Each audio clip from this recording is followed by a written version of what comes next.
Good morning, everyone. My name is Jeanette Rojas. I am with the Office of Equity and Inclusion, and we want to welcome everyone here today. We are doing Let's Talk Disability and Social Justice. We will be having two parts. Part one will be from 11 to 12, Framing and Reframing Disability, Emerging Thinking on Disability and the Social Justice Model, Socialization of Disabled People, and Stereotypes, Biases, and Microaggressions.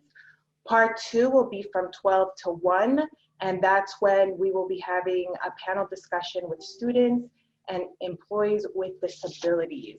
So I will be introducing Christopher Moy. He is the Director of ADA and Title IX Compliance. He has been at MC for 11 years. Christopher has a master's in rehabilitation counseling and a master's in education law. Christopher has over 20 years of experience in higher education in both public and private institutions. And Sue Haddad has over 20 years of experience in the rehabilitation counseling field. She holds a master's degree in counseling and personnel services from the University of Maryland and a postgraduate certificate in clinical community counseling from Johns Hopkins University. She is a licensed clinical professional counselor in the state of Maryland and a national certified counselor. Sue is the current college-wide chair of Disability Support Services at Montgomery College and has served as a member of the President's Advisory Committee on Equity and Inclusion and is a passionate advocate for people with disabilities. A fun fact about Sue is that her go-to comfort binge TV show is American Horror Story. All right, and now Dr. Bright will take it over. Actually, Jeanette, I'm going to go ahead and take it over, if that's okay. So hi, everyone, and welcome. We're really glad that you could join us today. We're really excited to be here. And I want to just thank the Office of Equity and Inclusion for helping us organize this event.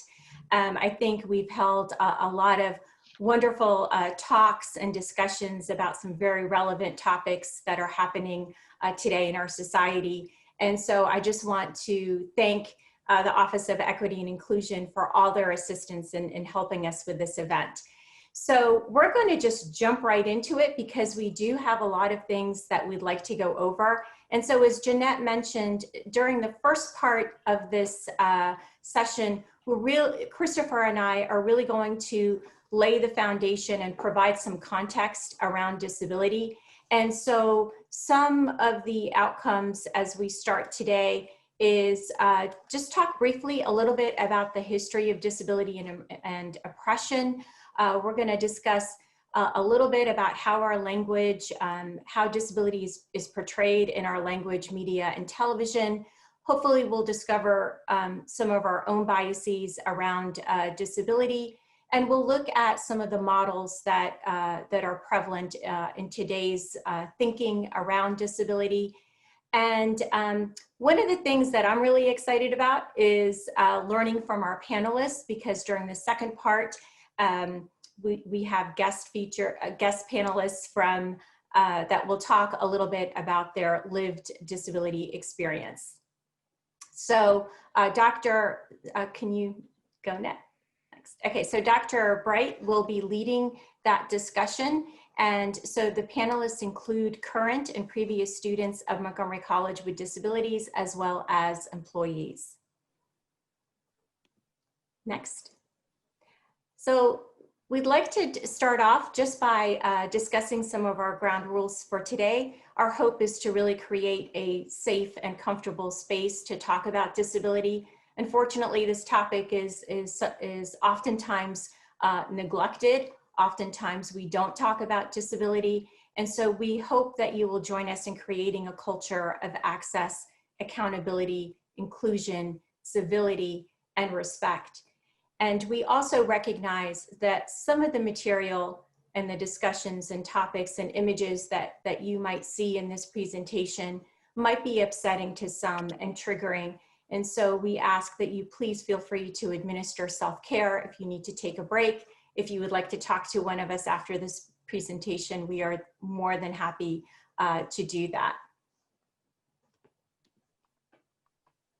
So we'd like to start off with some polling questions just to kind of get a sense of what people know about people with disabilities. So at this time, I'm going to ask Sade, can you pull up our polling questions?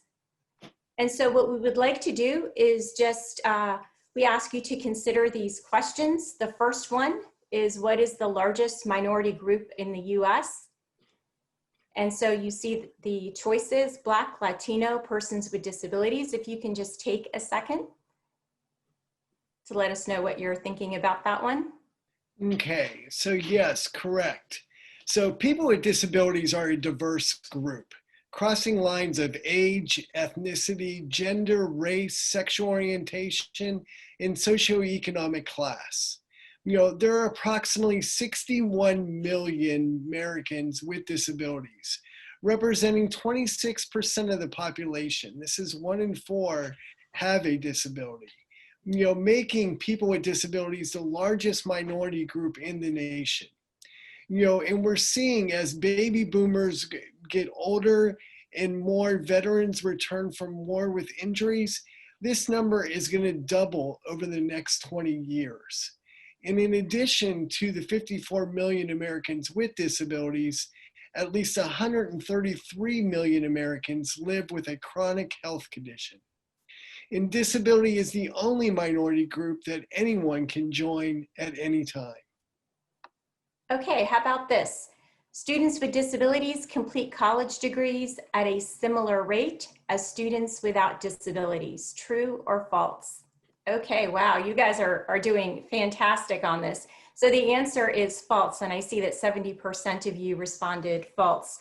And so when we look at rates of completion for students with disabilities, what's interesting is that we find that about 35% of students with disabilities who are completing a bachelor's degree, but they're doing it over an 8-year period, as compared to 62% of students without disabilities completing a bachelor's degree in a 6-year period. And further, what's interesting about this is that if we look at students' completion rate at a 2-year institution, it is a little bit higher, and that's at 41%. And in terms of this, this difference in the rate of completion, there's a lot of speculation as to why that is. And so some experts indicate and believe that it may be related to the fact that when we talk about laws that protect people with disabilities, that the ADA applies to institutions who are federally funded. And so for institutions that are not federally funded, they may not, students may not have access to some of the accommodations and support services at those institutions. Additionally, there's some speculation about the fact that perhaps in high school, the soft skills are not emphasized. And so as students transition to college, some of those things that are really important and that we know are important to success in college, such as time management and study skills and things like that, those soft skills may not have been fully developed as students transition to college. Okay, let's look at the next one.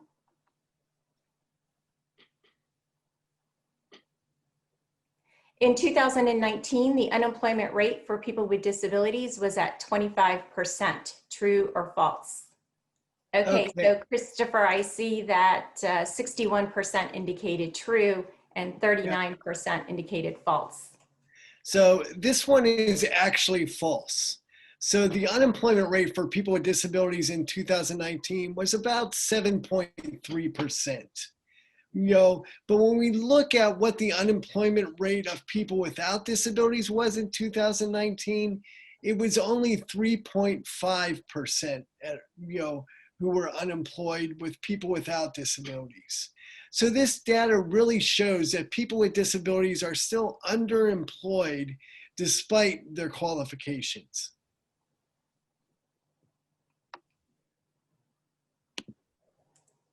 Okay, great. Well, thank you so much for participating in that.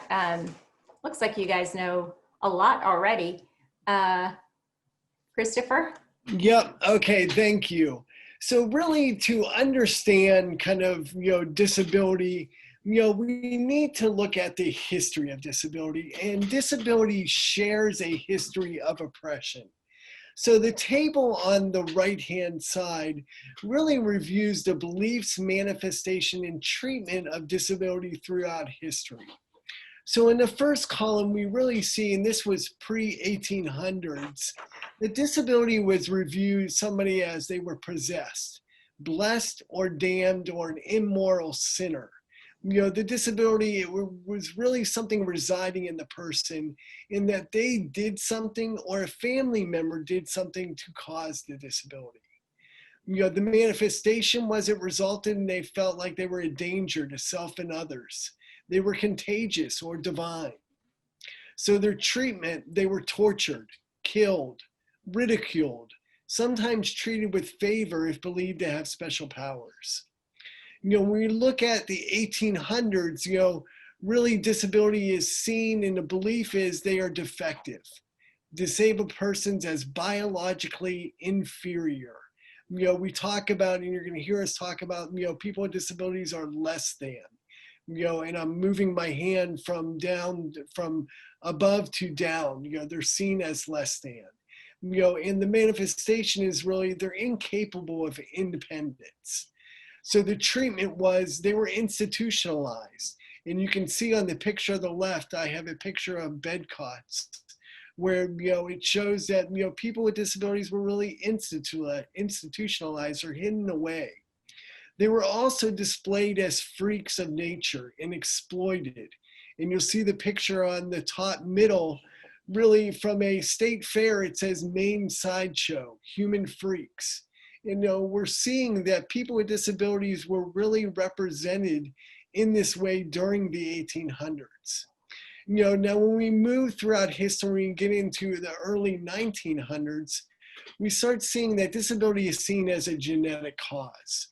The manifestation was that they were polluting the races, draining resources, and the effects in the treatment really began sterilization or eugenics and experimentation. And if not, you guys aren't familiar with kind of the movement of eugenics, it really began, within America, and picture on the lower left, this was from the America, and it says, some people are born to be a burden on the rest. Learn about heredity. You can help correct these conditions. America needs less of these and more of these.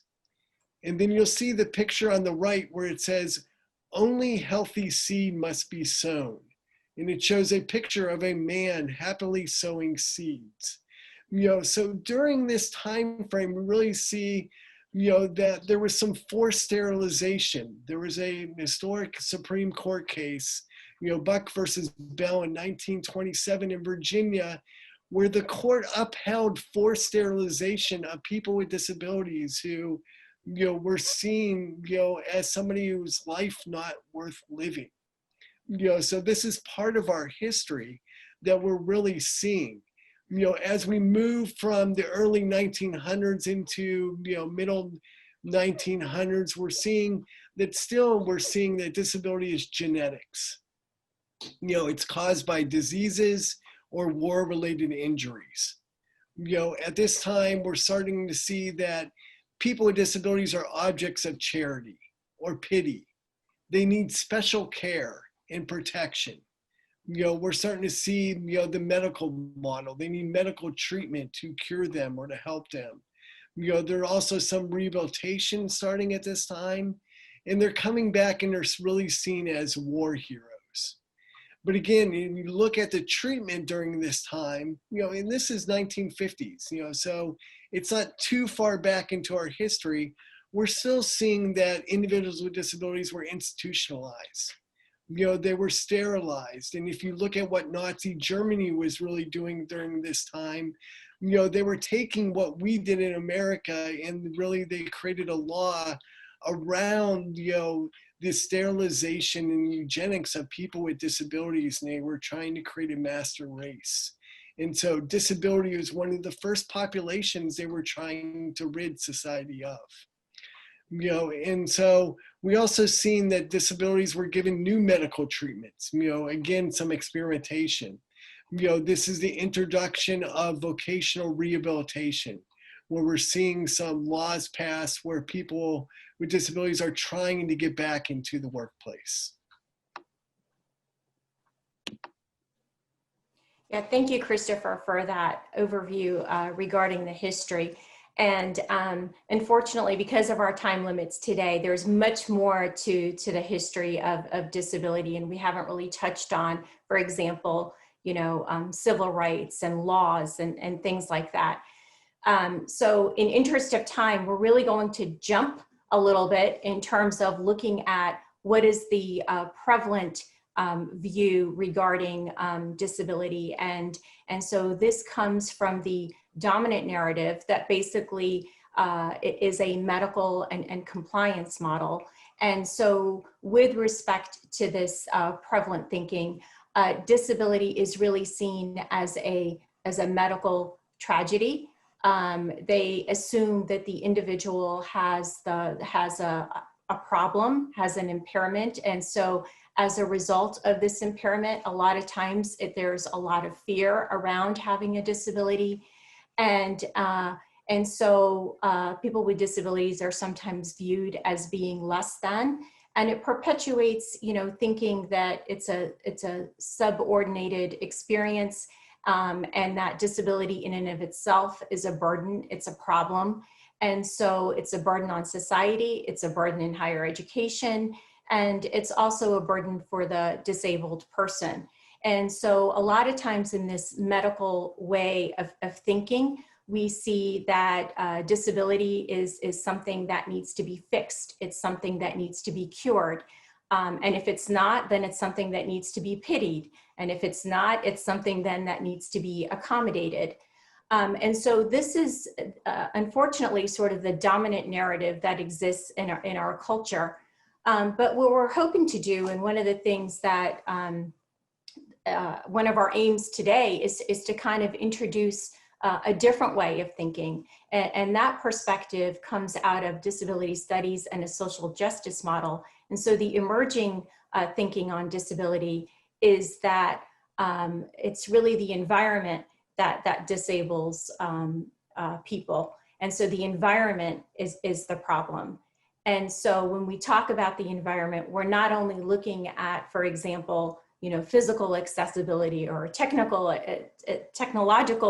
accessibility, we're also looking at the attitudes and the beliefs around disability and some of the biases and the stereotypes that exist. And so how do we tackle that?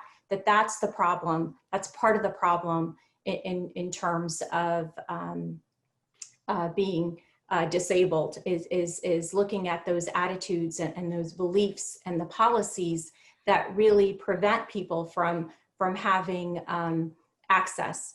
And so in this model, access is viewed as a right.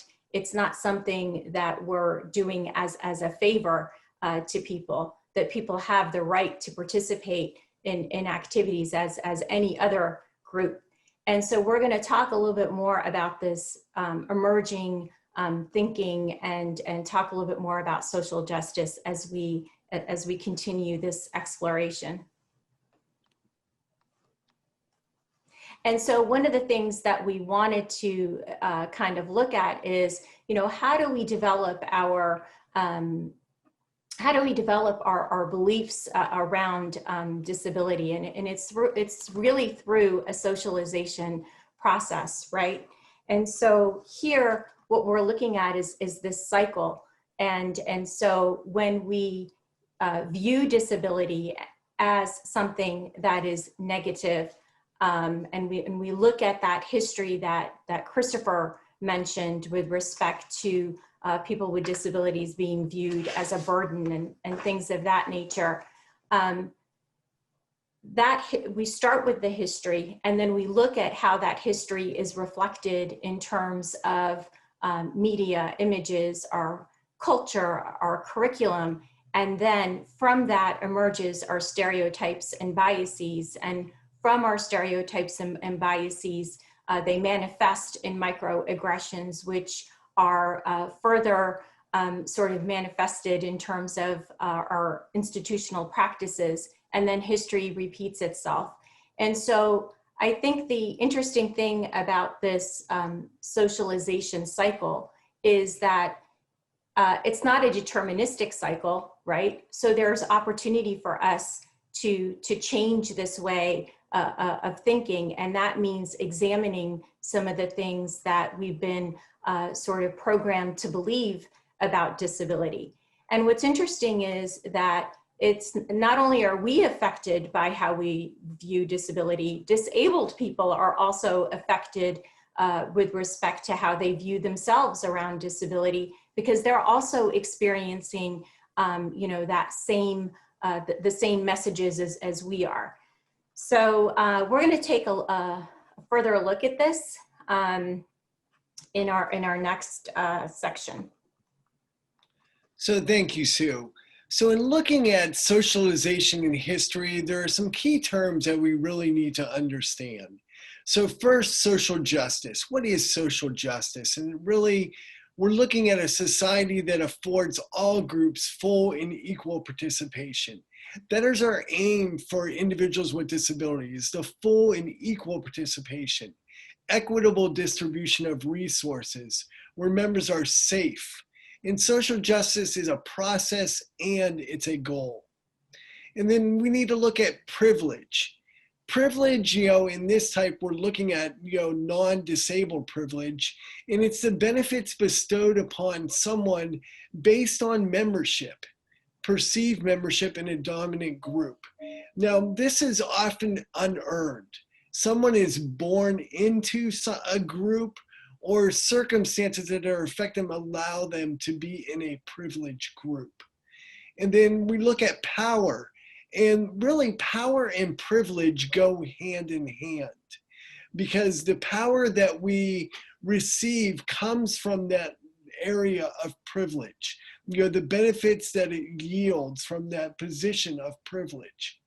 You know, and then we look at oppression, where oppression is discrimination, bias, bigotry, lack of power or access experienced by members of a subordinate group. Now, oppression can be structural or systemic. It can be institutional versus individual. And finally, we need to look at social construction.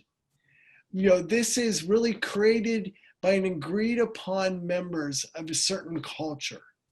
And I'd like to suggest that disability, or the phenomenon or the experience of disability, has been socially constructed in the communities and societies which we're operating. So if you look at our history, and we're going to show you some images, and we're going to show you some things, that the idea of disability has been socially constructed, and what that experience is. And we're trying to reframe that experience, as Sue said. So when we're looking at ableism, or quote, any ism, we're looking at how a system has been organized around privilege. And in this case, we're looking at non-disability privilege. So let's say the system we're analyzing is higher education. So we see three characteristics of systems organized around privilege in that system. First, it's dominated by. So we see higher education dominated by non-disabled individuals. It's also centered around non-disabled individuals. If you look at the policies we have and the decisions we make from the built environment, you know, everything is centered around the non-disabled experience. And then finally, we identify higher education with non-disability. You know, so it's identified with non-disabled, the higher education system. So these inform our privilege as we kind of look at these three systems, kind of, you know, where the privilege is coming and how ableism can be so insidious as we look at this. Okay, so Christopher, I'm looking at the time and it's 11:30. So I'm going to try to kind of go through some of this quickly so we can get to some of the other things. these are some, basic concepts. How do we know what we know? And a lot of times it's through the development of stereotypes. And so I'm not going to read the definitions here, but one of the things that we're going to be looking at is bias, which is the prejudice or tendency in favor of or against one thing, a person, or a group compared with another. It's usually considered to be unfair, conscious or unconscious. And the truth of the matter is that we all have biases. And I think it's important for us to be aware of what those biases are. So I encourage you, some of you might be familiar with the Harvard Project Implicit, and it allows you to take a simple association test. And so positive words are basically the person looks at, do you associate positive words with the dominant group and negative words with a minority group? So it's an association test that looks at level of bias. And from this has been heavily researched, and from years of research, these are some of the key findings of Harvard Project Implicit, that the majority of people prefer white people over people of color, non-disabled over disabled people, young people over older, and that they have more negative attitudes towards gay and lesbian people than they express consciously.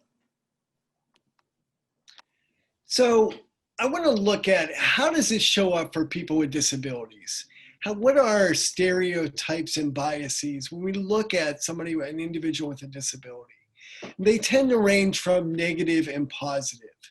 So in the negative side, we see disabled people are tragic or pitiful. They need our sympathy or pity because of what they're going through. They're often scary. We think about disability and the experience of disability. No one wants to be disabled. That's scary. No one, the thought in some of our media images and how we portray disability, if you think about villains, or often have some kind of deformity or scars, they're represented as disabled. So it's scary. Disabled people are sometimes looked at as lazy. We often get this in terms of employment, when employees request accommodations, especially if it's an invisible disability. We've heard that some supervisors think, you're just lazy, you really don't have a disability, you don't need an accommodation if you would just do your job. So we see this stereotype and this bias that really is portraying disability as lazy and not needing an accommodation. We also see that, and this comes up for students with disabilities, that they're liars. Again, especially around the invisible disability, that, I don't think you really need an accommodation. You don't look disabled to me. You're getting an A in my class. Clearly, you don't have a disability. Something else must be going on. I don't think you're telling the truth. And we've kind of heard this over and over in some of the surveys and our work with faculty and stuff, that there is this belief that our students aren't really telling the truth when it comes to their disability. They're also can be seen as angry or a chip on their shoulders because of their disability. On the flip side of that, we really see a completely different and a positive, where disabled people are inspirational. Oh my God, I can't believe you're going through that. You inspire me to do more. You're heroic. The things that you must have to go through. You're special. You're in a separate class. You're special because of your disability. But, am I really special? Or you're resilient, you overcome, you power forward, there's this resiliency. And finally, you're deserving of special preferential treatment. You need help and attention. Therefore, I'm going to give you extra preferential treatment.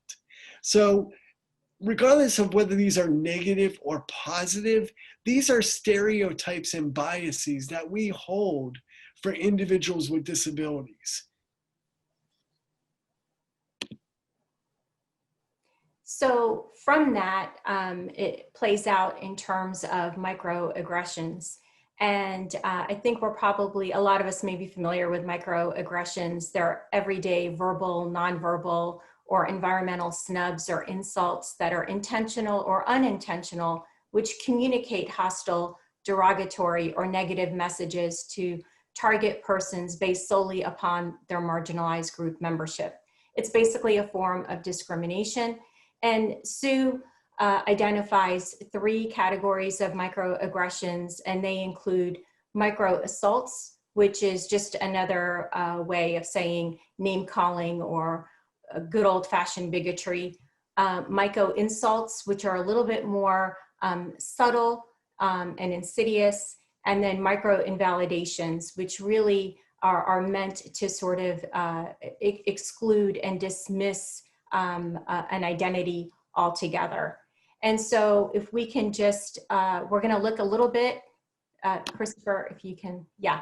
So Keller and Galgay basically expanded on this idea of microaggressions as they relate to people with disabilities. And they've identified several themes of microaggressions. And so these include denial of personal identity, denial of the disability experience, denial of privacy, the spread effect, secondary gain or helpless, infantilization, patronization, desexualization, and second-class citizen or burden.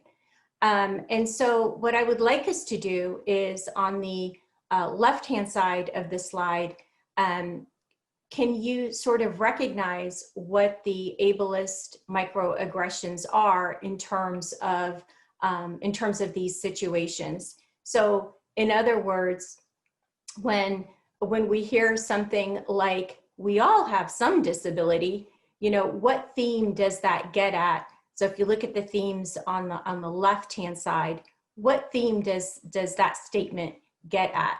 And so I'm already seeing a response. Excellent. Yes, denial of the disability experience, that you know, somehow that you're really not that different. We all have, you know, we all have some disability, and so it's kind of invalidating the person's experience and identity. What about this next one? Let me do that for you.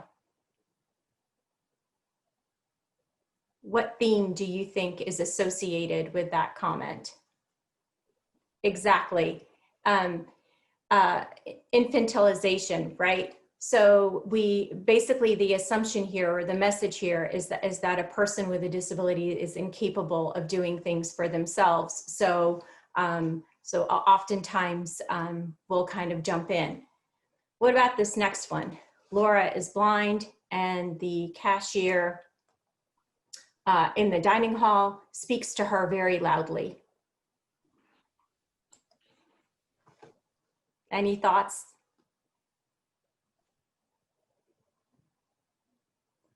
Could be patronization. Spread effect, yes.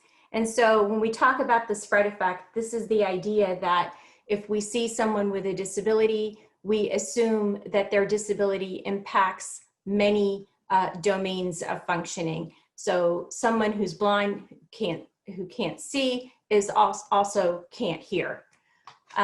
What about this next one? Staff at the campus rec center praise a student with a mobility impairment for working out every day, calling him, quote, a real inspiration for doing such hard work. What do you think that one is an example of?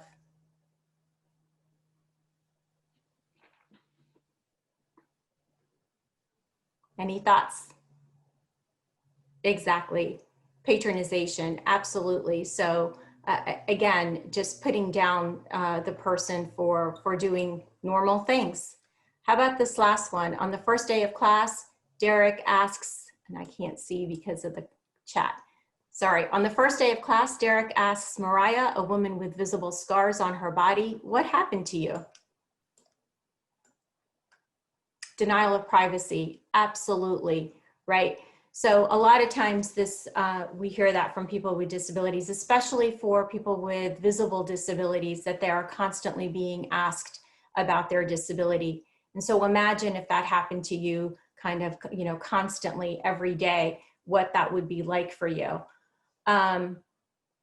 Okay, so there's probably other ones as well. We just wanted to kind of share a few common examples. But the reason why microaggressions are harmful is, you know, is because of the impact that it has on the individual who's experiencing them. It's often referred to as death by 1,000 cuts. And there's been several studies that have shown that when people experience microaggressions, that it's associated with having a negative impact in terms of the ability to engage and participate in class. And it also has a negative impact in terms of the student comfort level in class. The more microaggressions students experience, the more likely they're also to have sort of experience depressive symptoms and a negative worldview. So I think the point is, again, it's, you know, it's the constant wear and tear of these kinds of messages and things that people with disabilities experience that has a real impact on them. So it's important for us to be aware of these. And I think a lot of times we're not aware that we're engaging in this type of behavior. And so hopefully by increasing our own personal awareness, you know, we'll be better able to impact the experience of people with disabilities. Next. Okay, so we're switching a little bit now, looking at some media images. And the first one is courtesy of the Today Show.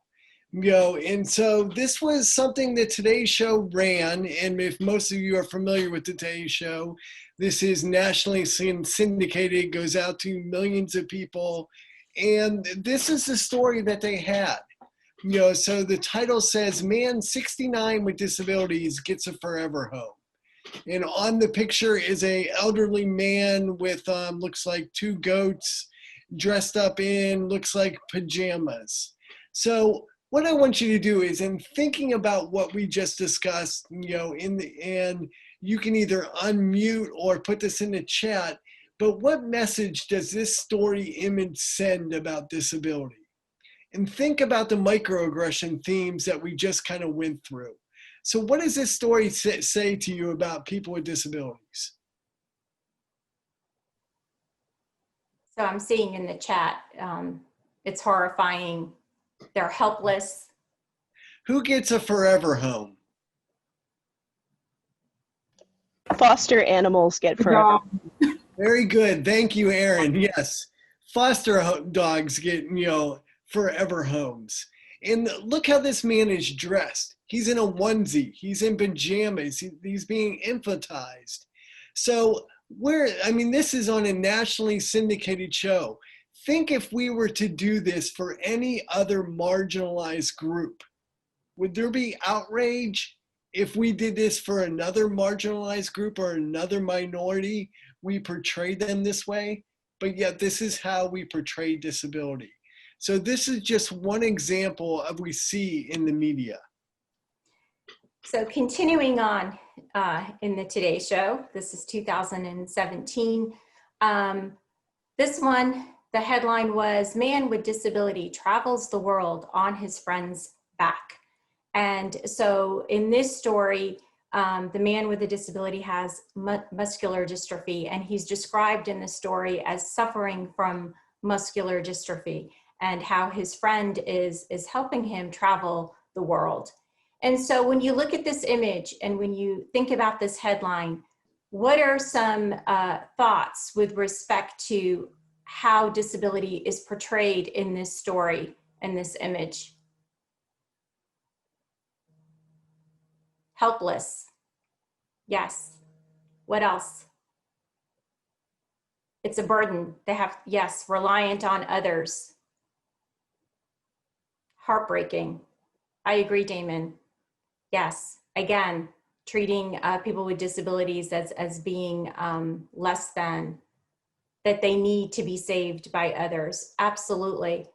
And also, you know, what I think when I think about the story, I also think about, so this made the news. And again, you know, going back to what Christopher said, thinking about, would this make the news with any other marginalized group? And the emphasis in this story was basically this dependent relationship versus there could have been an opportunity here to really talk about the access issues that people with disabilities face when they travel. You know, to me, I think that might have been a more, you know, a more enlightening story. So there's many more examples from the Today Show, but we only have so much time. So let's take a look at how disability is portrayed in television and film. And so before we talk about this, so here you see basically posters from several different movies. On the top left is a poster from Rain Man. Lower left corner is Forrest Gump. In the middle is the poster from Me Before You, which is a movie. On the upper right-hand side is Freddy Krueger from Nightmare on Elm Street. And then again, on the lower right-hand side is Lieutenant Dan from Forrest Gump. Before we get into a discussion about this, what do you immediately notice about these images with respect to the characters? What do you immediately notice?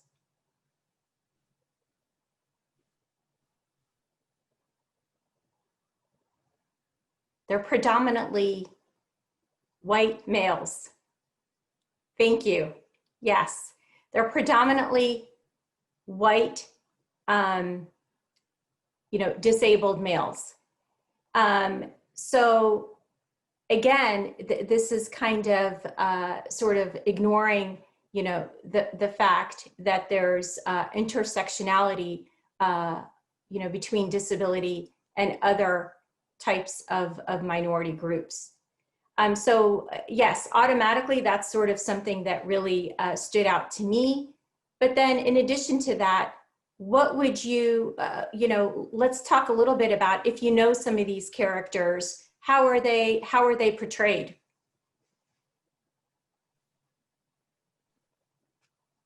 So for example, Forrest Gump. I think a lot of us are familiar with Forrest Gump. How is he portrayed? So, I mean, basically he's a child in an adult body, right?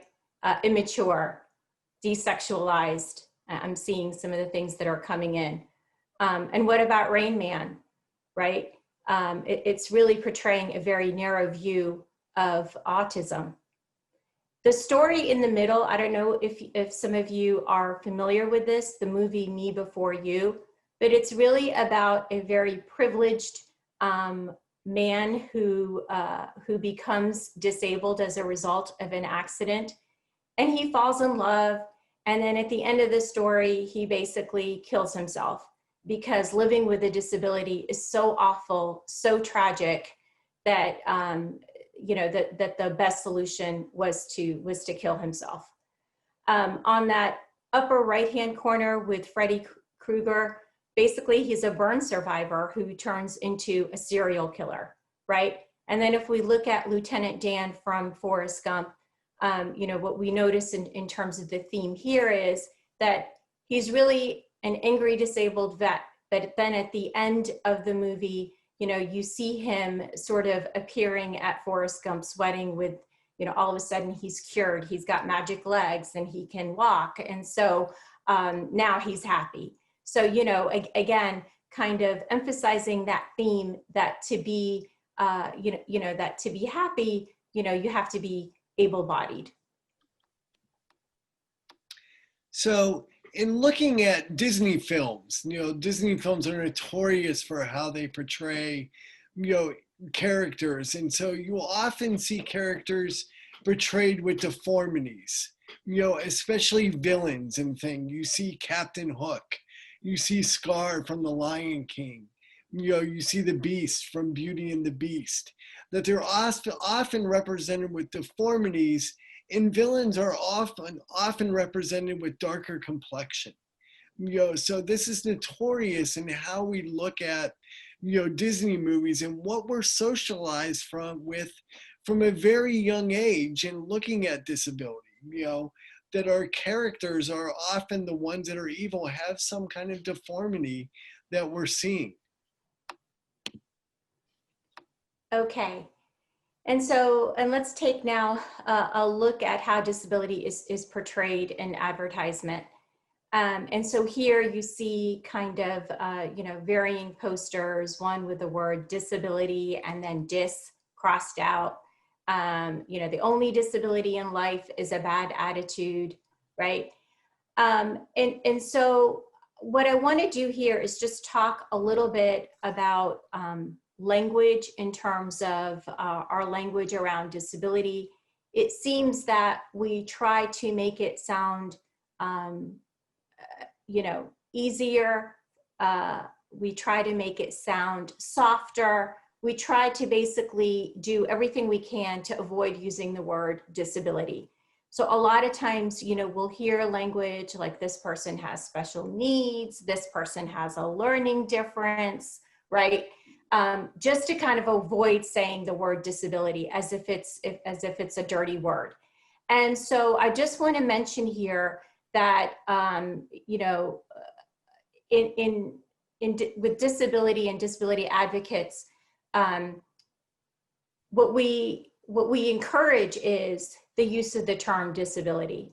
So depending upon how a person identifies, we can refer to disability either using person first language, so person with a disability, or it may be at times more appropriate to say disabled. And when we use the term disabled, it really has to do with whether a person identifies as being disabled. So for example, I'm a female. I just say I'm a female, right? I don't say I'm a person with femaleness. I wouldn't even know how to say that, right?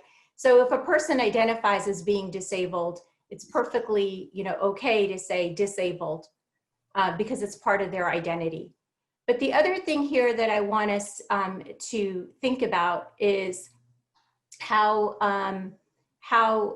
again, disability is viewed in these advertisements as something that, that we need to kind of overcome. So like in that last image where the woman is kind of, has kind of, gotten up from her wheelchair and is putting her arms out into the sky, like all of a sudden, again, she's free. So these are the kinds of things that we're used to seeing.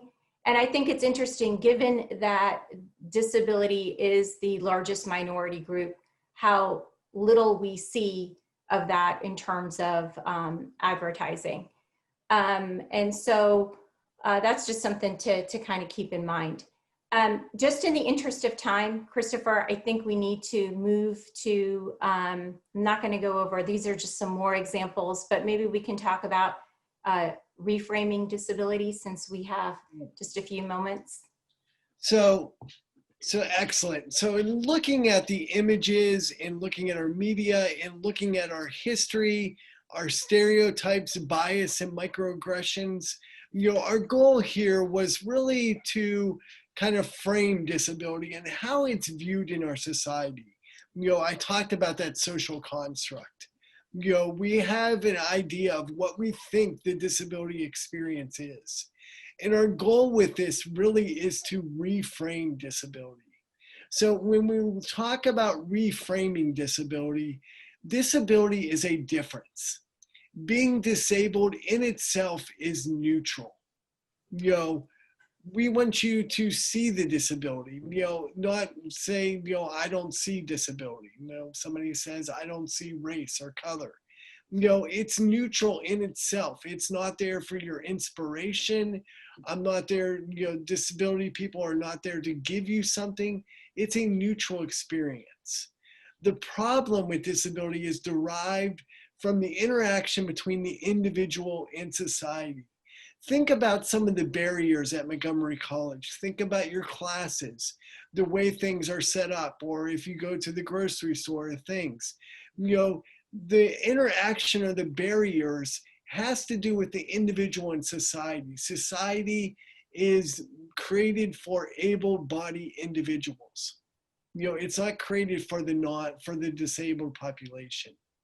The remedy for disability-related problems is a change in the interaction between the individual and society.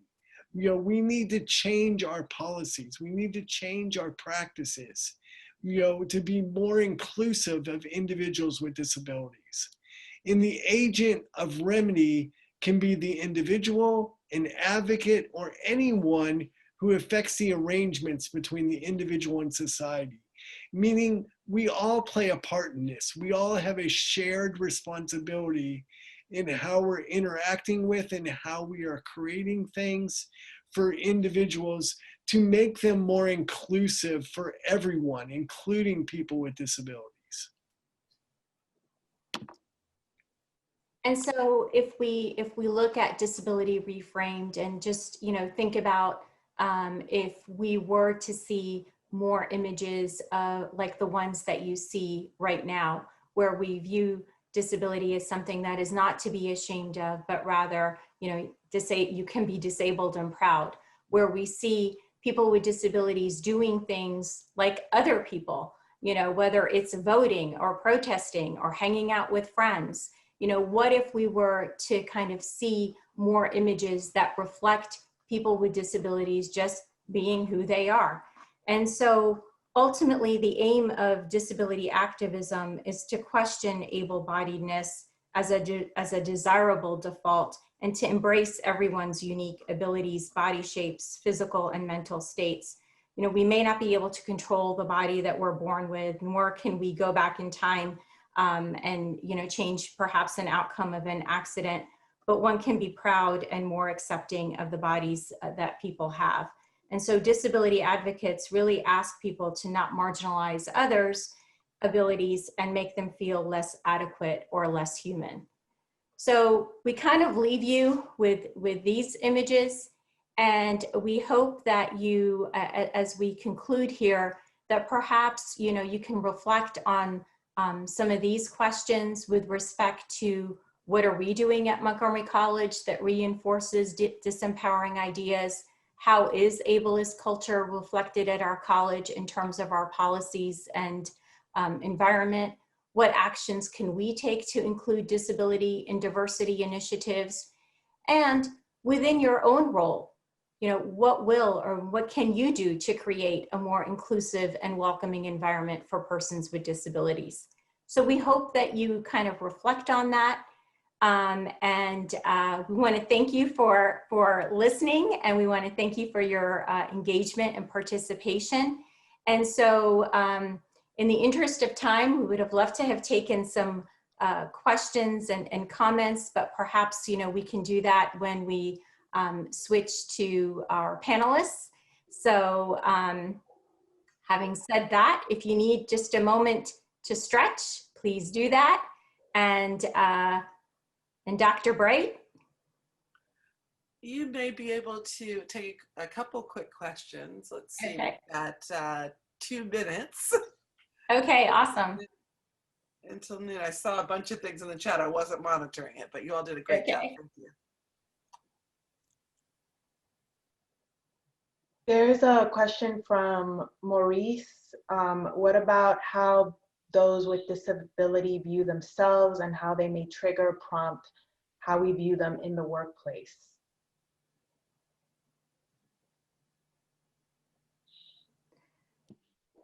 Okay. Can you repeat that again? So what about those with a disability? How do they view themselves and how they may trigger, prompt how we view them in the workplace? Yeah, I think that might be a really good question for our panelists. What do you think, Christopher? Yeah, I think that is a good question for our panelists. And like we said, you know, the socialization people with disabilities are socialized to, experience disability in similar ways that everybody is. And some of our stereotypes and biases lend to what we think disability is, especially in the workplace. We tend to view that, they're not able to do the job, that they're less than, they need, special accommodations. And so, we discount them right away that I can't hire this person because, they'll never be able to do the job, without giving them a chance or opportunity to do that.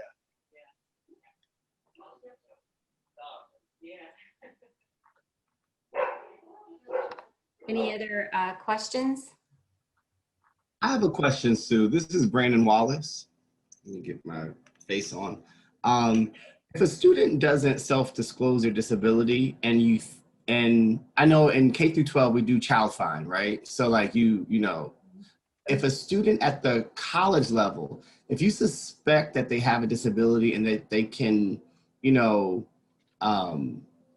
benefit from accommodations and modifications, what's the best way to go about that with like that adult lens? Because you don't want to ostracize, you don't want to, but you see like signs of dysgraphia or dyscalculia or signs that, especially from previous practices, you're like, I had a student like who struggled in this way or has trouble reading and things like that. What's the best way to go about that at the college level? Yeah. That's a very good question, and we get that a lot, so thank you. So I think the best way to handle that is to first ask yourself, how do you have a conversation with any student who may be having difficulty with the course material? So what do you normally do? And I would say that probably most professors would say that they may approach the student and have a conversation. And so that's where I would start, is just having a conversation about, I noticed XYZ, but really put it in terms of looking at the person's, what you're observing versus making assumptions that there might be a disability, because, it could be other things, right? And so from that, what I would do is encourage the student to utilize the resources that are available to them. And that could include, general tutoring resources. It could include general counseling, and it can also include disability support services. So, but we're not sort of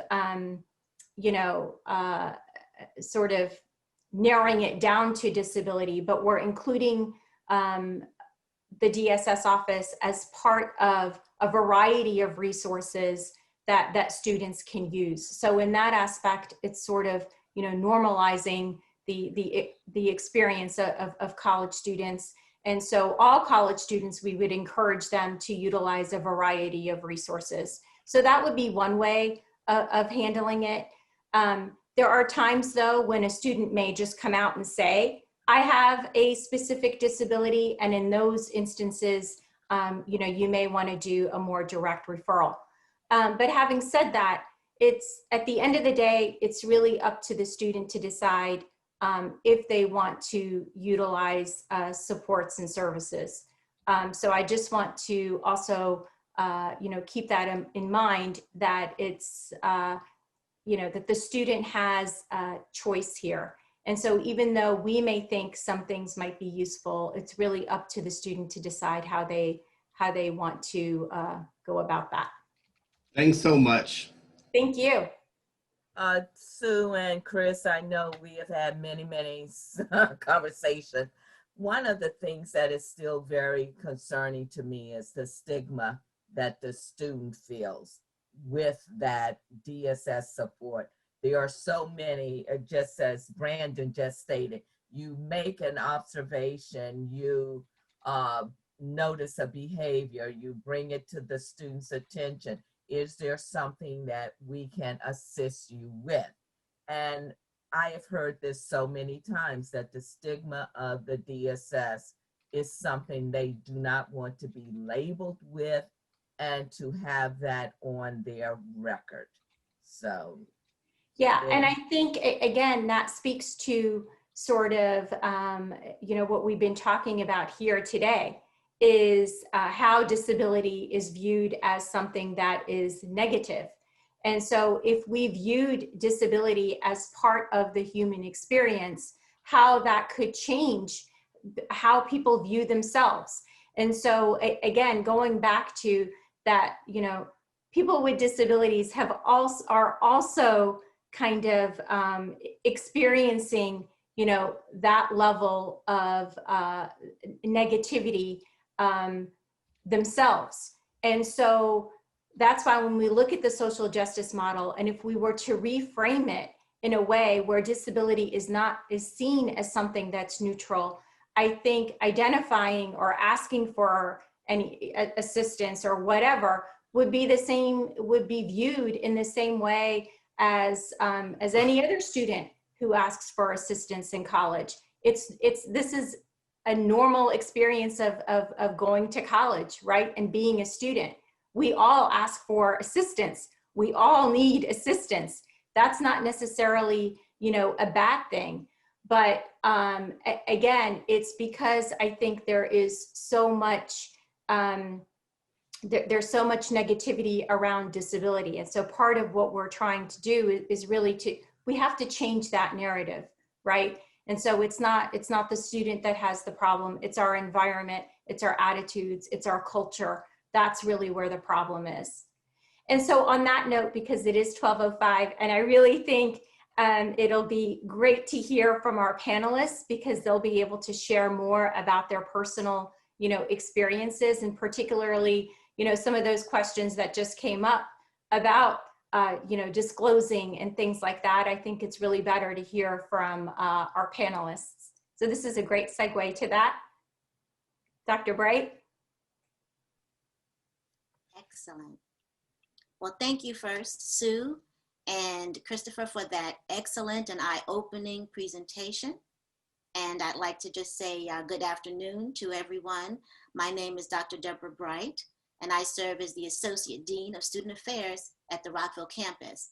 And I'm also the immediate past chairperson for the President's Advisory Committee on Equity and Inclusion, which most of us know as PACE. Today, I'm excited to serve as the moderator for our upcoming panel session, where we will hear from 3 students and 2 MC employees who hope to increase awareness about the issues faced by people with disabilities. And of course, for those of you who were here for Sue and Christopher's presentation earlier, you know that stories about individuals with disability are not always visible in our society. And those stories that we do see in the media are not always the most favorable. So by way of this panel session, we will have an opportunity to hear actual lived experiences. In a moment, I will introduce you to our panelists and then begin with a few prepared questions. Now, this is a participatory session, and we really want to hear from you. So we invite you to put any questions that you may have in the chat, and feel free to indicate if the question is addressed to a specific panelist. There may be some things that you've always wanted to know about these topics, and so this is the time to ask. Just a reminder, please take a moment to mute yourselves if you've not already done so, so that we can hear, so that we can clearly hear each of our panelists without interruption. And so without further ado, let's begin by introducing our panelists.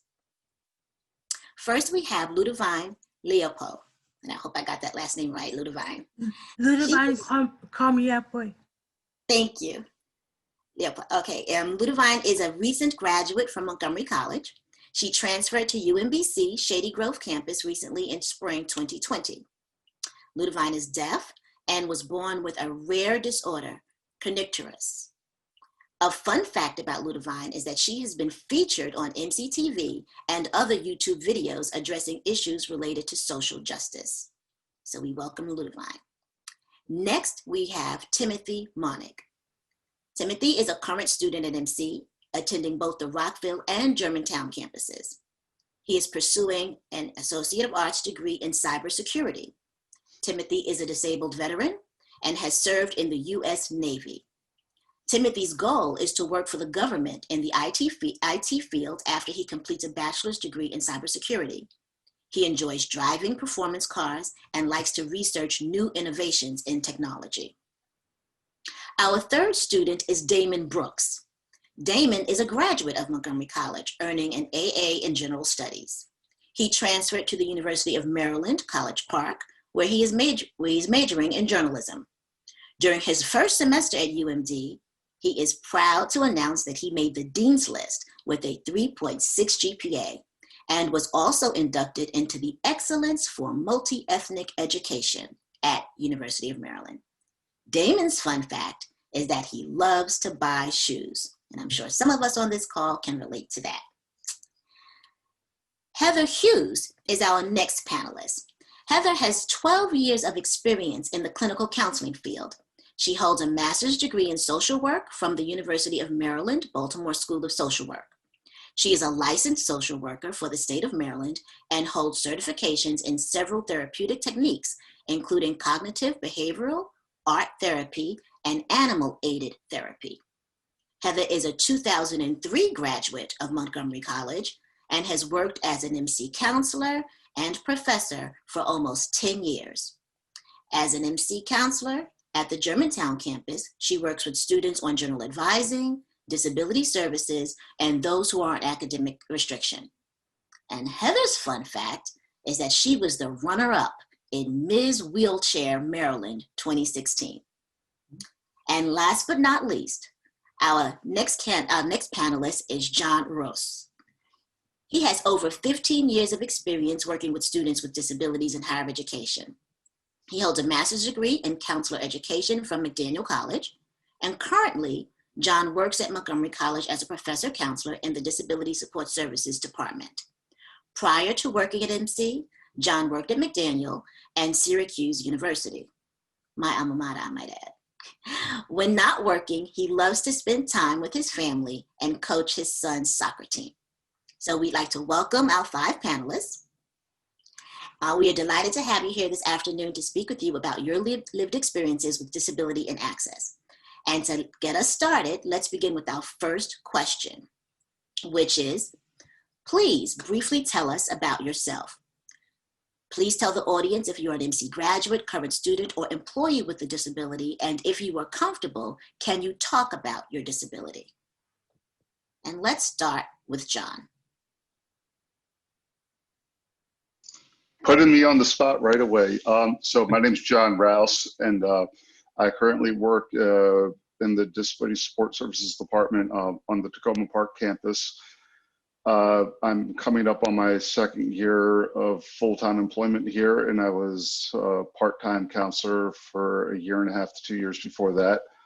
And as Dr. Bright said, previously I worked at McDaniel and Syracuse University, working in the same field. My experiences between 6th and 7th grade, I was diagnosed with dyslexia and dysgraphia. And then from there, I went to a school for students with learning disabilities from 7th to 12th grade to give myself a better opportunity for success right here in Montgomery County. And then I went to a college that was very supportive of myself. But as discussing earlier, that I thought I could leave the disability behind. So I actually did not seek out services when I first got there and realized, that was a big mistake. So, I wound up doing that and realized it was a better option. So like a lot of other students, they try to leave it behind when they go to college because of the stigma and not wanting to bring it with them. So those are my experiences right there. And then later in life, I was diagnosed as an adult with ADHD. So, I've been managing a lot of different things throughout my time here and figuring out what works, what doesn't work, and pairing myself up with successful friends in college to guide me, and then also making sure that in employment that my employers know and my colleagues know, so I'm not nervous to talk to them about it when, hey, like, Ed, can you look over this email before I send it back? Sort of relying on others, and they've been very supportive of me through that process also. Thank you, John. How about you, Heather?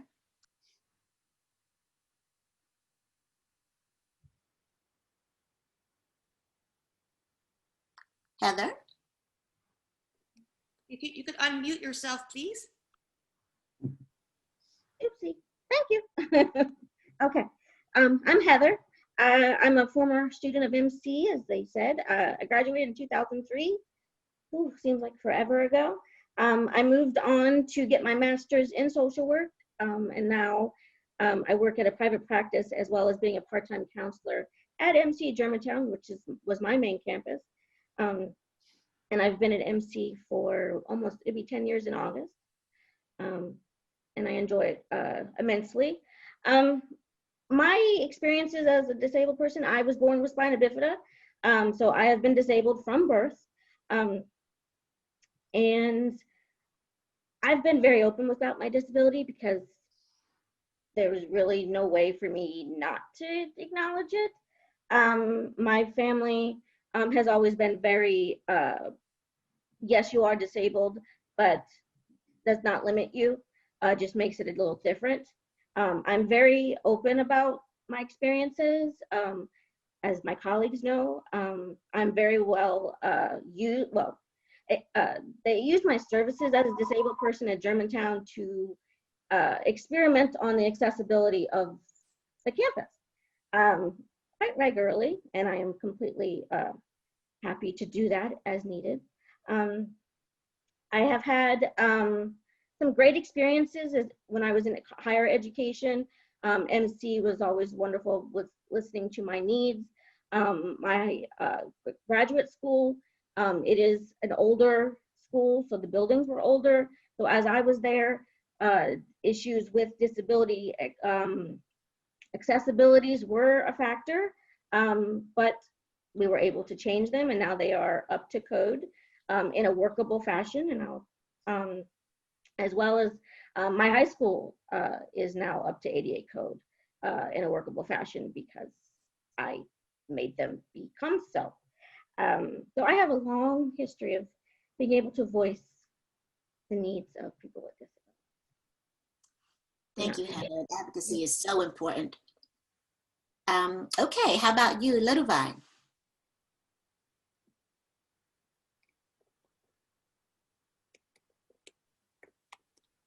Hi guys, I'm Ludovine. As Dr. Bright said, I am a UMC student. I graduated in 2016 from MC, and I am deaf. I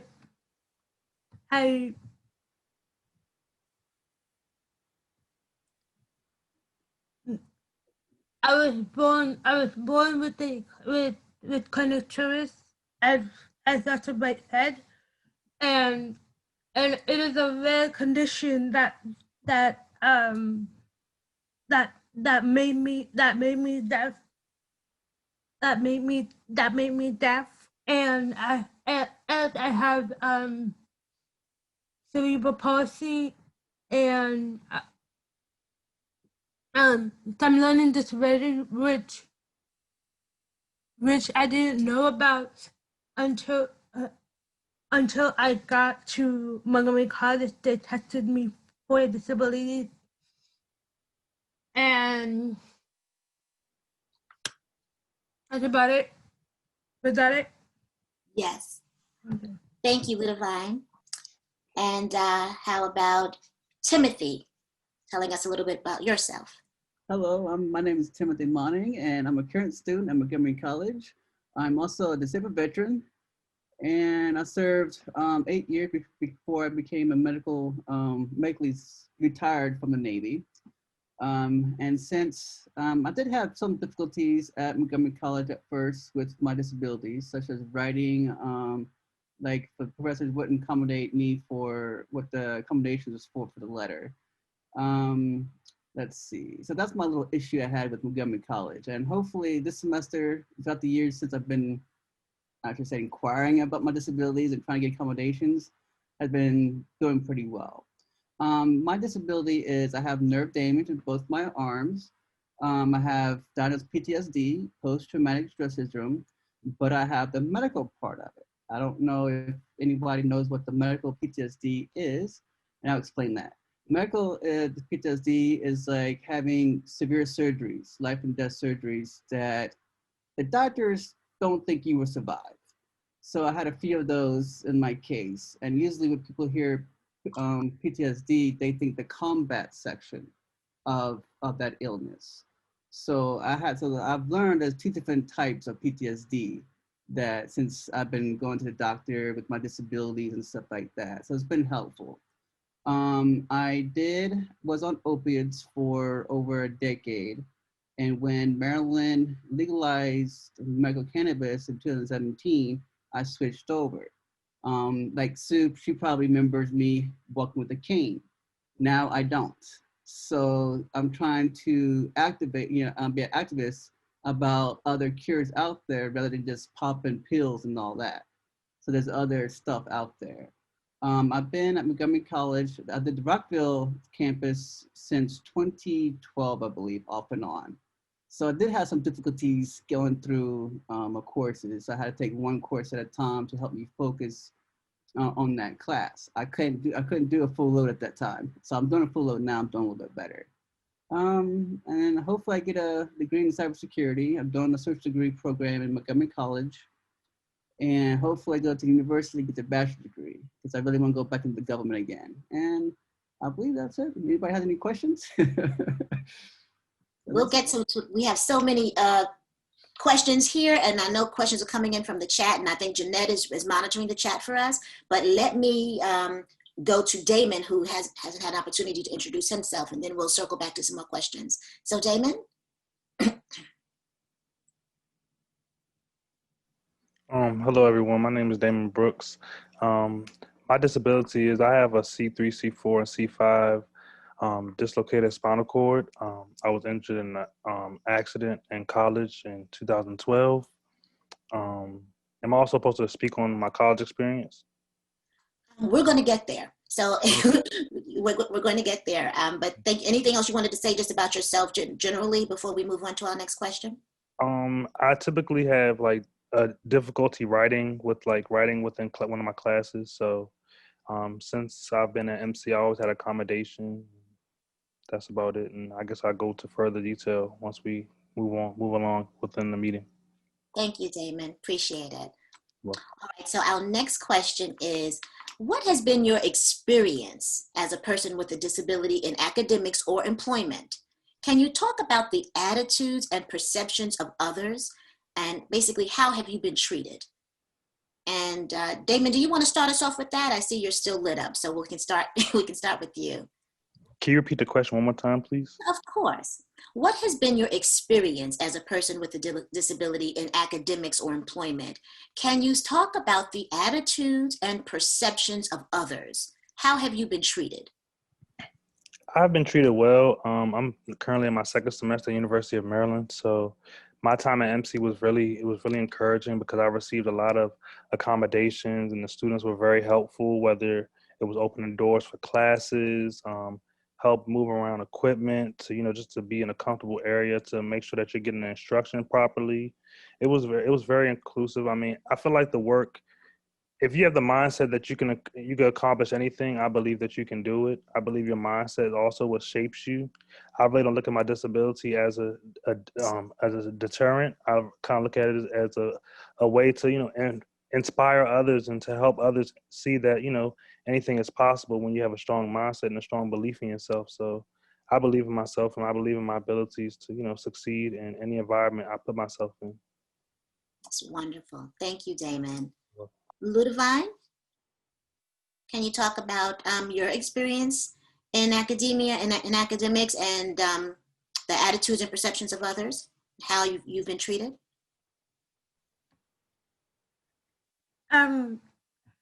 Okay. As a deaf person, I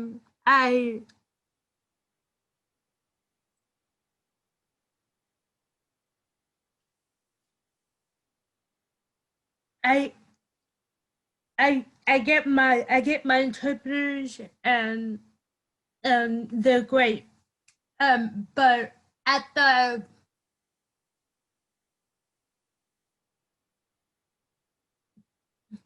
I get my accommodation as a note taker and and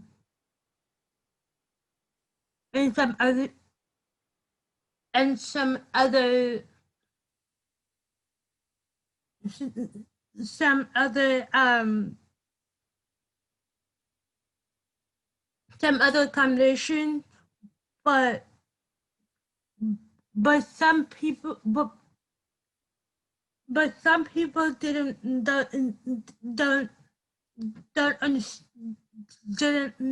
didn't understand that like when they have to slow down they think that when they have to think to slow down they would think that I am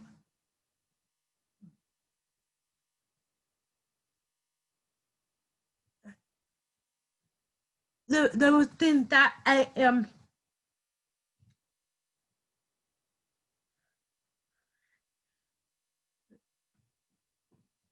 when they have to when people have to slow down they would think that I am I'm trying to be to be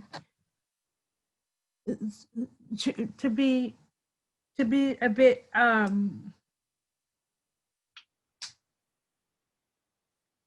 I'm trying to be a bit annoying per se, but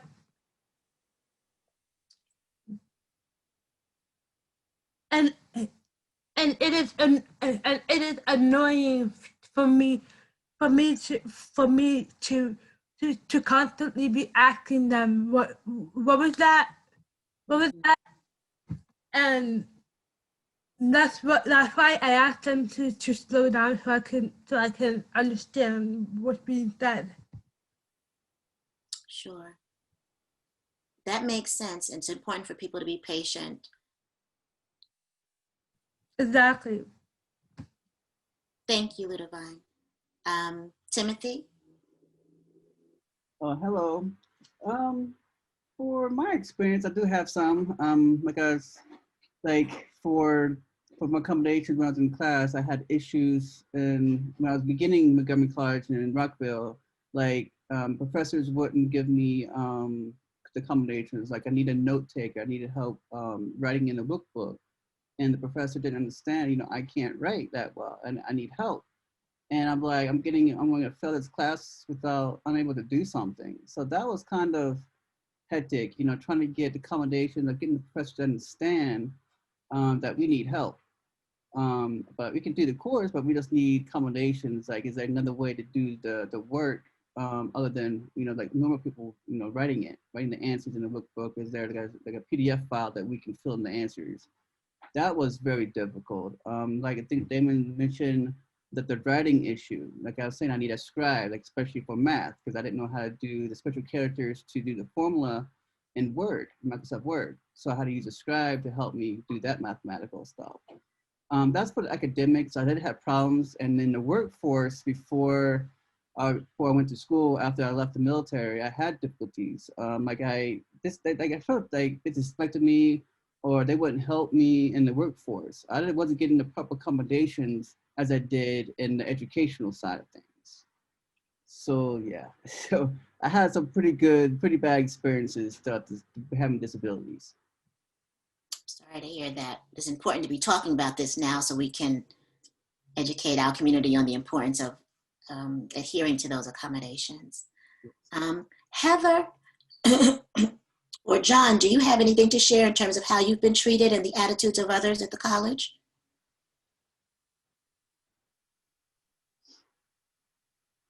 Personally, the attitudes of the people at the college have been wonderful. I've never had a negative experience in almost 20 years as a student and as a colleague that stood out. I mean, some definitely more comfortable than others.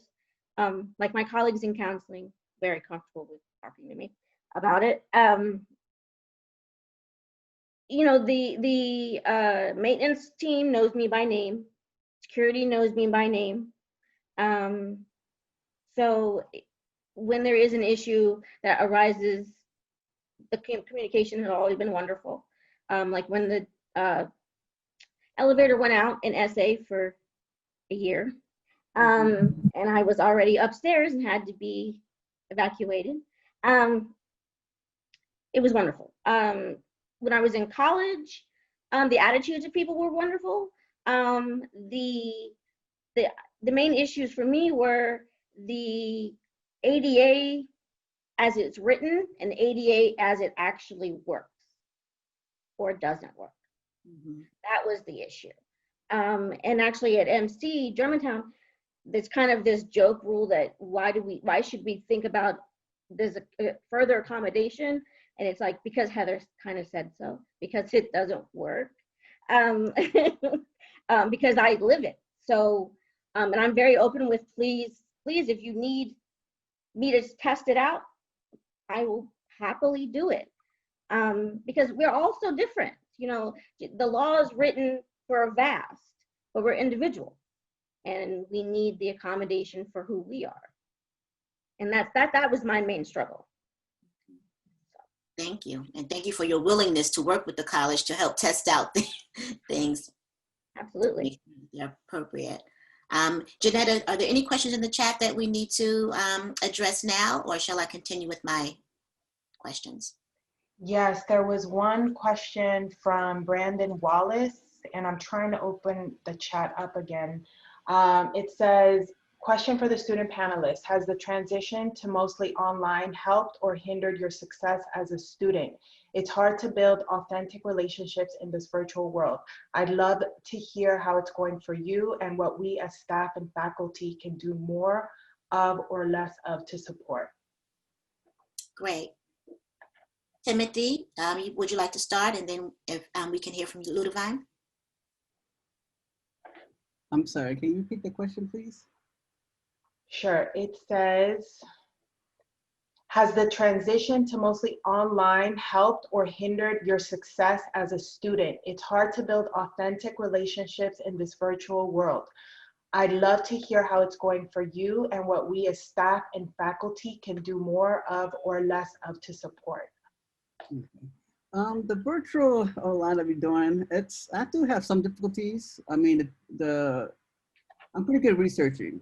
So that I can do well. I mean, I can research it and stuff like that.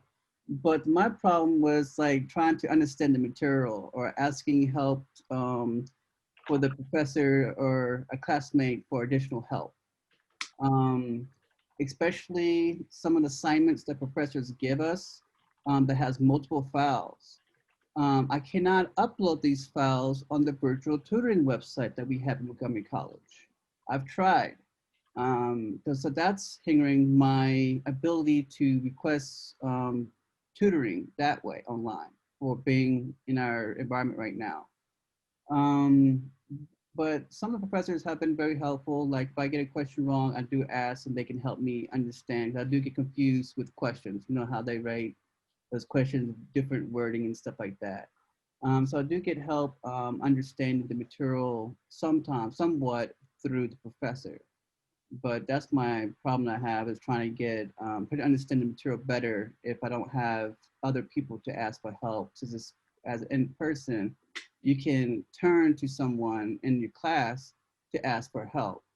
And kind of difficult for me that I've noticed being online, that's difficult, asking for additional help in the online setting. Thank you. Ludovine, so we're in the COVID pandemic. Has working remotely or studying remotely caused additional barriers for you at all, or has it been more beneficial?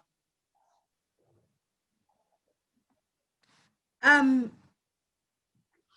me, working remotely or virtually, I should say, it has been a bit overwhelming, mainly because as a person who loves to be with people, um this this this this is not how I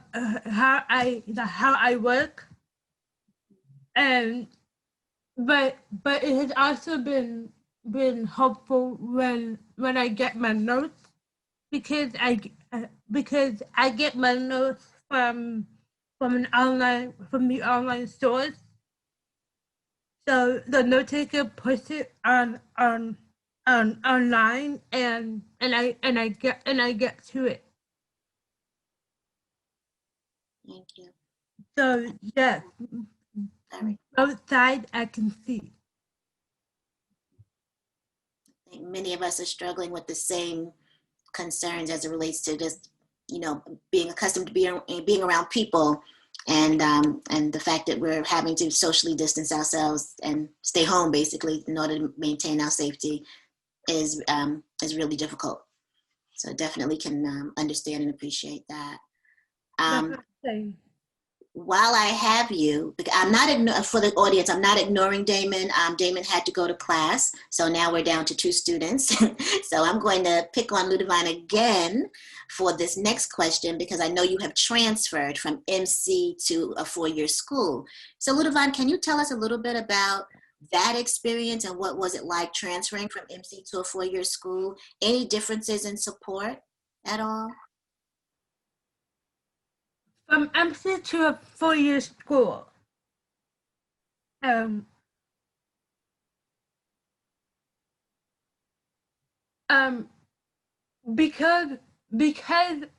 we're all virtual now, the whole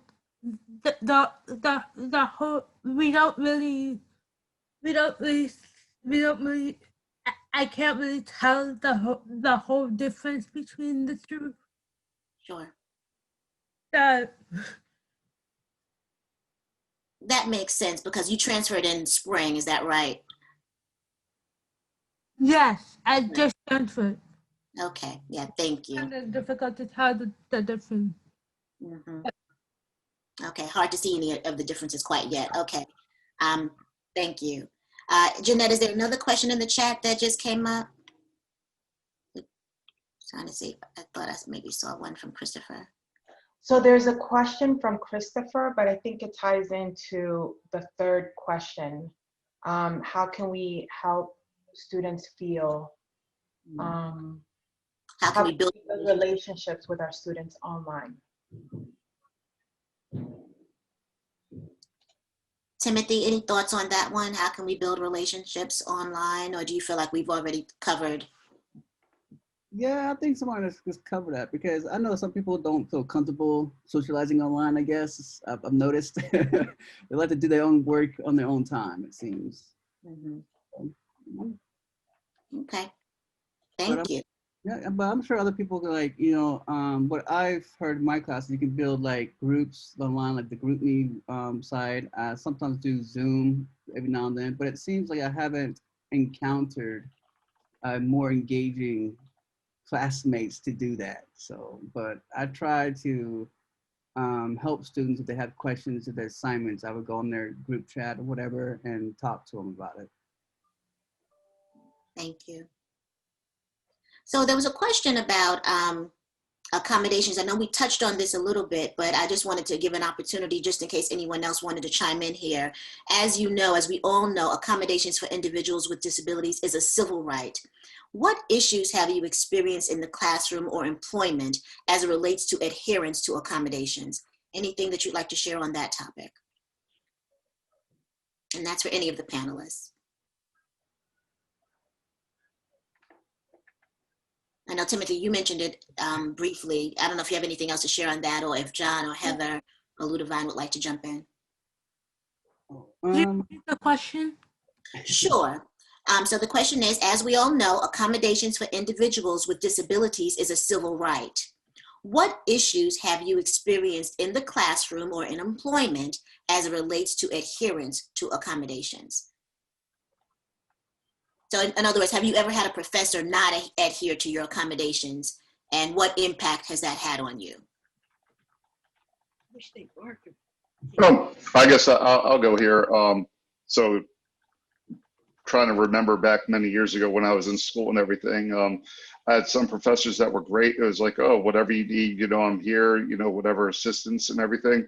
But then you also do have some of the professors out there who feel like it's a burden, as Sue and Christopher talked in the first half of the presentation. Like, do I really have to do this? It's really like, this is really trouble, like it's a problem for me. Like, I got to do extra work to set you up to get you take your test with extra time or put you in a different location. So I think it's the mentality of the professor and how open they are to it.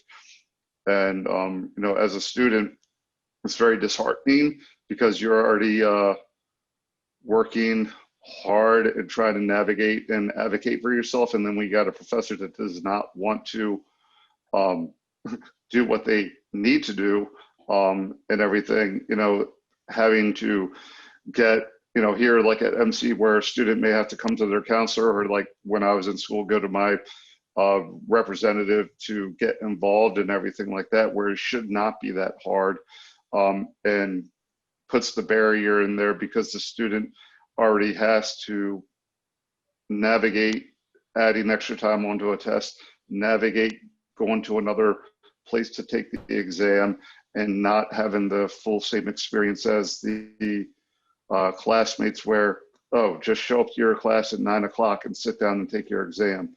So when professors just throw barriers in there on top of what the barrier that you already have, it makes it that much harder, and then along with having to get other people involved, because it just takes that much more time to try to rectify something that should be so simple. Thank you. Anyone else? Heather, do you have anything to add?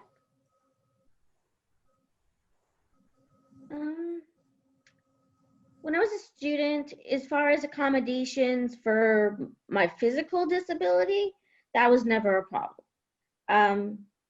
They were like, oh, they were more than welcome willing to give me extra of what I needed in the classroom. So I sometimes had to turn down some stuff. Like, oh no, I don't need that. But thank you. But when it came to occasionally, because I do have frontal lobe damage due to part of my disability, so I need extra time when I'm writing, because my thoughts to paper can be kind of slow. They were a little like, oh, I couldn't even tell you were disabled in like you had a mental disability at all, or a learning disability at all. You do so well, you have an A in this class. How is that possible? So I would have that explanation, I would have that discussion with them. And of course they would be fine once, they understood what was really going on. But it was just that initial shock, because I guess I didn't exhibit a disability. So therefore, you have one other than your physical one. Same when, in high school as well as too. This pretty much the same reaction. Once I explained what it was fine. I just they had to get over the initial, really? But like I said, I don't mind talking about myself. So. Thank you. Tim, I know you have your hand raised.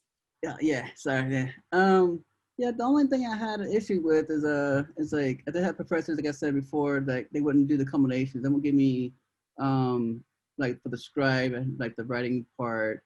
It seems like the professors, like John was saying, that professors kind of get agitated because us disabled people have to go to the assessment center. They have to, and then the professors has to turn that test into another location. So it's like inconvenience is what it seems like to us, like being disabled, looking at their perspective, it's like we're inconvenience to them and in their curriculum. Like they won't change the curriculum to accommodate us disability people for accommodations. I did had an issue as well when I was working at a similar issue as well, that because I couldn't do something, oh, he has a disability. I was like, yeah, but I'm here every morning before you guys open. I don't leave here until everything's done. I'm not the last person to leave the office, was working. So yeah, I'm hoping that things would change to be more positive environment with us. So. That's it. Dr. Bright, can I say something? Because as I'm listening to the panelists, I think what I'm noticing is that sometimes, you know, there's a difference in terms of how we treat people who have a visible disability versus an invisible disability. And that, you know, if you have an invisible disability, it's almost like you have to do more work to convince people that there's actually a barrier that exists in terms of their ability to access learning. So I found that interesting. And I think it also goes to show the diversity that exists within disability, you know, because it's a very, you know, broad group. The other thing that I was wondering, and it looks like this was in the chat, was with respect to if people can talk about stigma, because, you know, we kind of discussed that a little bit earlier. And I did see a specific question. So let me just try to find that. I think it was around, oh God, I hope I can find it. I guess it was around, if someone can find it, that would be great. So but it was exactly what you said. What is their stigma surrounding their disability? What stigma do they have surrounding their disability? Yeah, because I think people wanted to kind of hear more about that with respect to stigma and how it impacts you. So if panelists can maybe talk a little bit about that.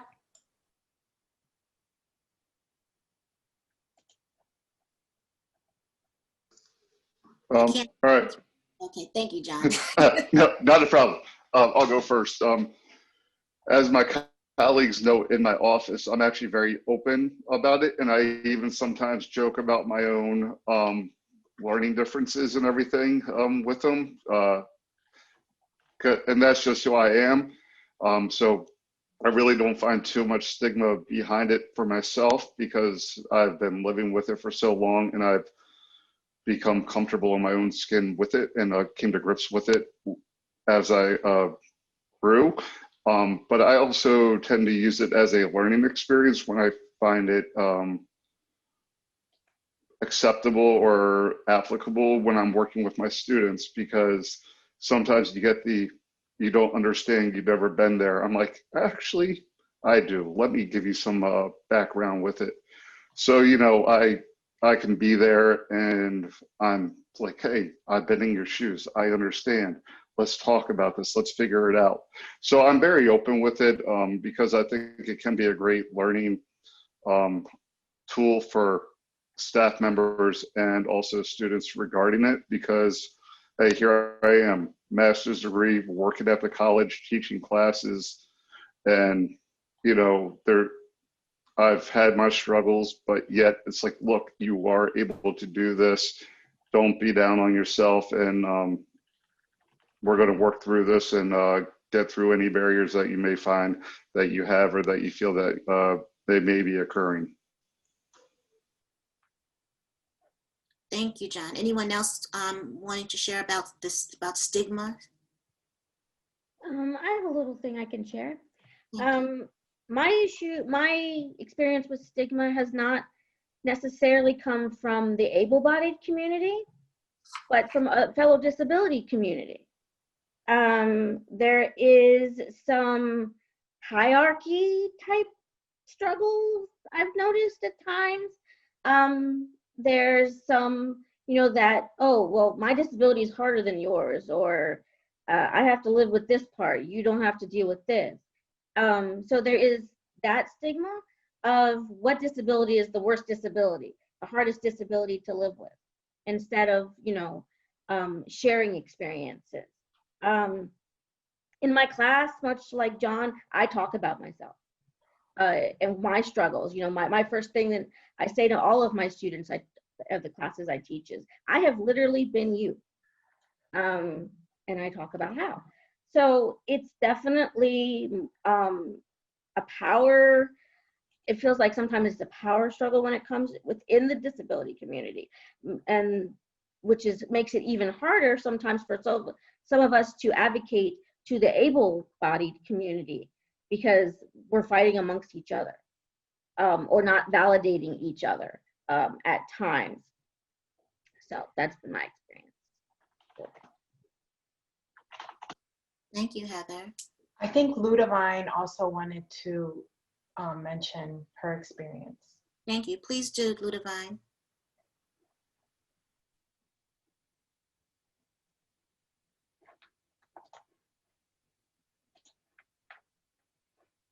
Ludivine, did you want to share with us about stigma?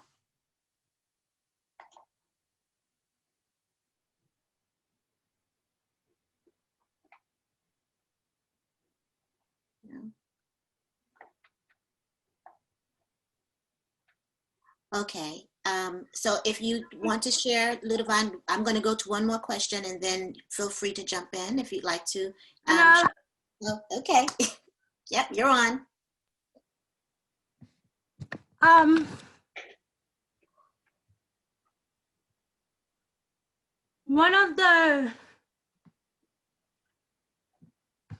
wanted to add that I was in a club once at MC.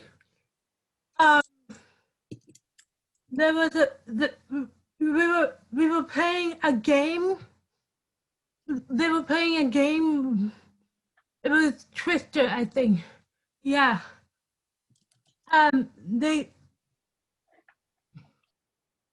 could not play because I was deaf, because I could not hear the colors that they were gonna play. So, but people did not understand that I needed visual aid to help, and that was at my freshman year at MC, I think. Okay. Thank you for sharing that. We have to be sensitive to being able to meet the needs of everyone. So thank you for sharing that. Timothy, did you have your hand raised too? Oh yeah, about the stigma question. Like my experience with that is like I have invisible disabilities, like you guys mentioned throughout the session. Like people think I'm since they can't see my disabilities that I'm normal. Like I can do whatever everybody else can do. But when I explain to them about my disabilities, like, oh, okay, you know, kind of things like Heather was saying that she talks to her students, let them understand what's going on with her, and so to help people feel comfortable about their disabilities. And that's it. Thank you. These are all good points everyone is sharing. I know we're getting down to the wire, so there's a question that we'd like to ask about what we can do to make MC and our society a more inclusive space for individuals with disabilities. There was a question from Jennifer Ray. What are some ways you can encourage a student who knows they have a documented disability but is reluctant to sign up for DSS accommodations? Okay, so maybe we can have one of our MC employees answer that question maybe, and then we can move to the inclusivity question. Heather or John, would you like to take that one?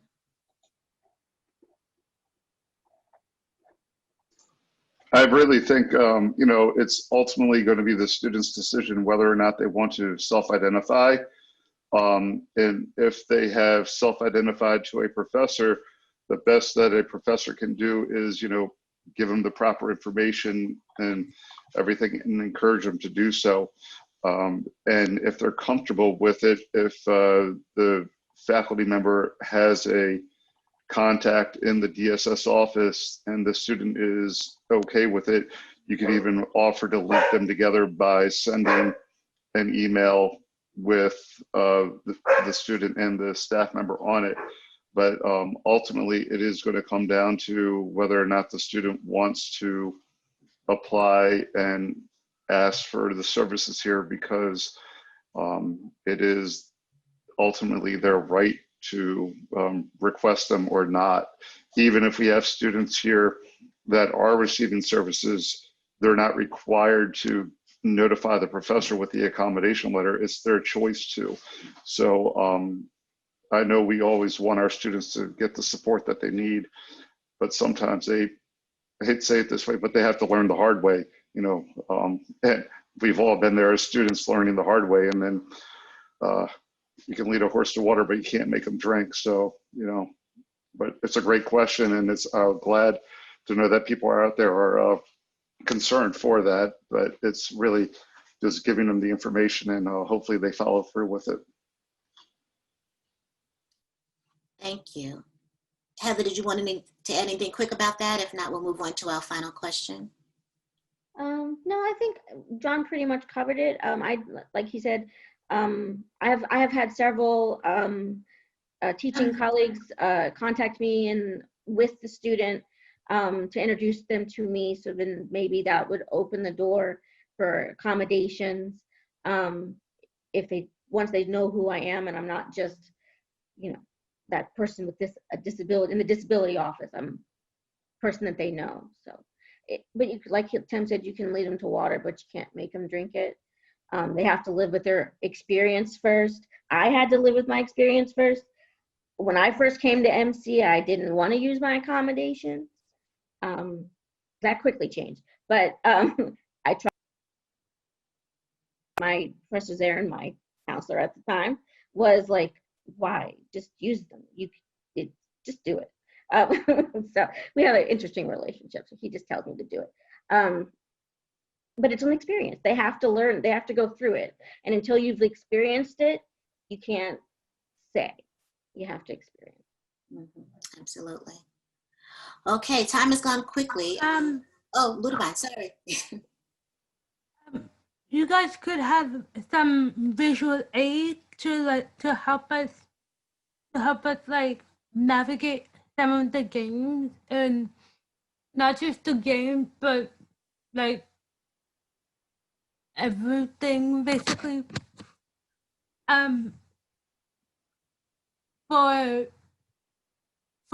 For me, I have PowerPoint slides to help me navigate through some of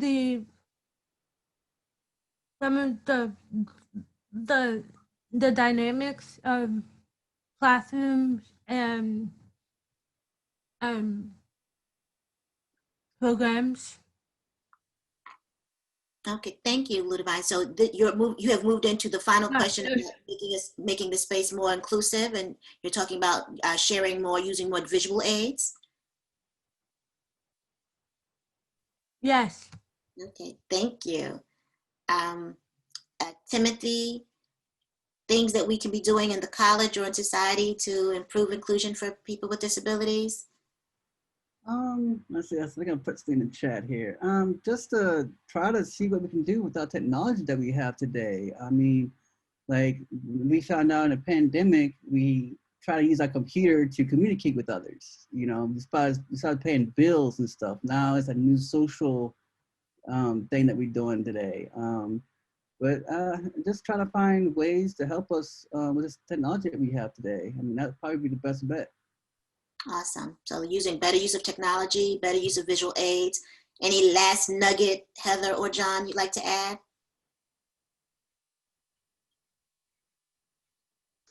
Really, I mean, in the education setting, I mean, the more universally inclusive and like the universal design approach that faculty and staff members can take, I think it benefits everyone. So there's no harm in if we can create something where all students can benefit from it, then there's nothing wrong with that. So just trying to think of things where if you have notes, you know, being willing to share them with the class. So then, because I saw a question back there, how do we find a note taker in the class if we don't know if they can really take notes?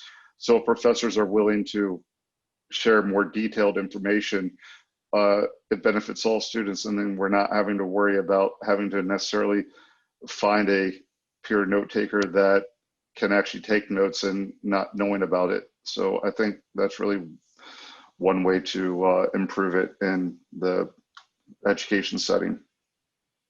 Thank you. And I see Ludovine put in the chat that, you know, she wants to be included. Everyone, you want to be included, but it's difficult when not everyone is as accommodating. So that's an important takeaway from this. I see we have 2 minutes left, so I want to remind you about the evaluation that's in the chat. Please go ahead and fill that out. Let us know if we, how well we did today. Thank you to the panelists. Can we all show our appreciation for our panelists who did a great job sharing their lived experiences. This has been educational. It's been eye-opening for many of us. So thank you so much. And I'm going to turn it back over to Ms. Bland, who will wrap us up.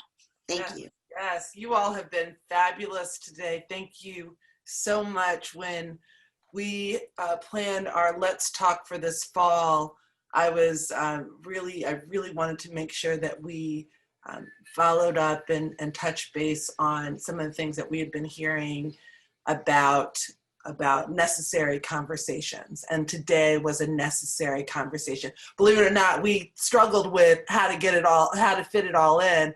I said, well, maybe 2 days, well, maybe we'll have another session. So please let us know on your evaluation if we if you're interested in having a part 2, because we definitely thought about it. There was so much rich information today. I hope everyone took away something. I love what Ludivine said about being accommodating and inclusive. I mean, this is what we're all about, right? So just, that extra step, like, am I being inclusive here? Those are the things that I think often, and I really hope and pray that people on this call that have now heard these experiences do that, say that extra step to yourself. Hey, am I really being accommodating here? So again, thank you so much. Thank you, Sue and Christopher, for your vision. I noticed that Jeanette put in our November events. We have 2 more Let's Talks for this semester. One in November, Let's Talk students with our collaboration with students. It's going to be all things post-election and empathy. And then we've got a few pop-ups that are happening. We have our last equity and inclusion roadmap conversation this Friday. Please join us, 12 to 1:30. It's our last goal 5. We'll be talking about belonging and community engagement. So I look forward to speaking with you all and seeing you all soon. Thank you so much. Sharon, I think Christopher also wanted to announce and talk a little bit about the Employee Connections group. All right, for employees with disabilities. So quickly, we are starting an Employee Connections group. Actually, Colleen Ackerman, who is a math faculty on the Rockville campus, is starting a group for employees for disabilities to share their experiences with each other and really to have some support. So if there are any employees with disabilities who would like to join this group, you can contact Colleen directly, as she is the facilitator of the group.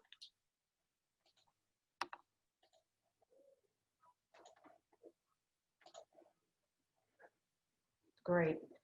Thank you, Christopher. And please fill out the evaluation. It's in the chat.